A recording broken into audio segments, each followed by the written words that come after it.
দীর্ঘ প্রতীক্ষার পর অবশেষে চালু হতে যাচ্ছে দেশের সবচেয়ে ব্যয়বহুল মেগা প্রকল্প রূপপুর পারমাণবিক বিদ্যুৎ কেন্দ্র।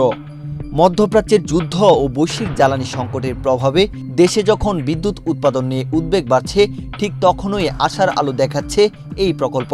সম্প্রতি প্রথম ইউনিটে ফুয়েল লোডিং বা পারমাণবিক জ্বালানি স্থাপনের জন্য কমিশনিং লাইসেন্স প্রদান করেছে বাংলাদেশ পরমাণু শক্তি নিয়ন্ত্রণ কর্তৃপক্ষ।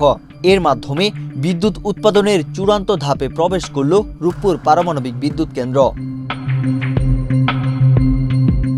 নির্মাণ কাজের মেয়াদ কয়েক দফা বাড়ানো হলেও এই লাইসেন্স প্রাপ্তির মাধ্যমে উৎপাদনে আসার পথ সুগম হয়েছে। চলতি বছরের ডিসেম্বরে এখান থেকে উৎপাদিত বিদ্যুৎ জাতীয় গ্রিডে যুক্ত হবে বলে সরকারের পক্ষ থেকে জানানো হয়েছে। পদ্মা সেতু, মেট্রো রেল এবং এলিভেটেড এক্সপ্রেসওয়ে নির্মাণের গর্বিত অংশীদার বসুন্ধরা সিমেন্ট।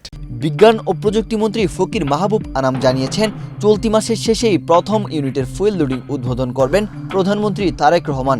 এই উদ্বোধনী অনুষ্ঠানে রাশিয়ার প্রেসিডেন্ট ভ্লাদিমির পুতিন ভার্চুয়ালি উপস্থিত থাকবেন বলে নিশ্চিত করা হয়েছে।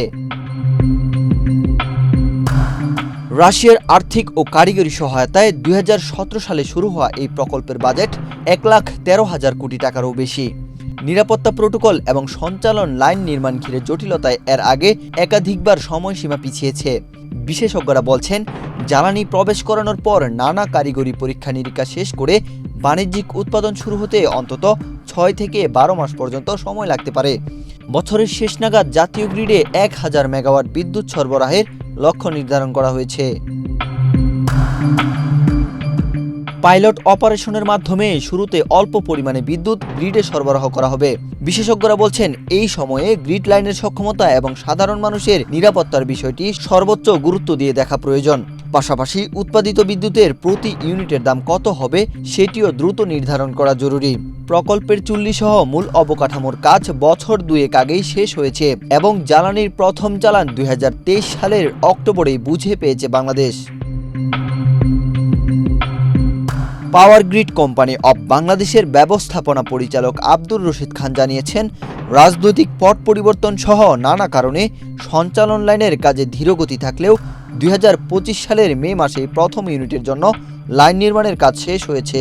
1100 মেগাওয়াট বিদ্যুৎ বহনের জন্য গ্রিডের প্রয়োজনীয় সক্ষমতা এখন প্রস্তুত। জ্বালানি সংকটের এই সময়ে রূপপুর বিদ্যুৎ কেন্দ্র চালু হলে তা দেশের ক্রমবর্ধমান চাহিদা পূরণে বৈপ্লবিক ভূমিকা রাখবে বলে মনে করছেন সংশ্লিষ্টরা। ওয়াহিদ হুসাইন জিহাদ, বাংলাদেশ প্রতিদিন।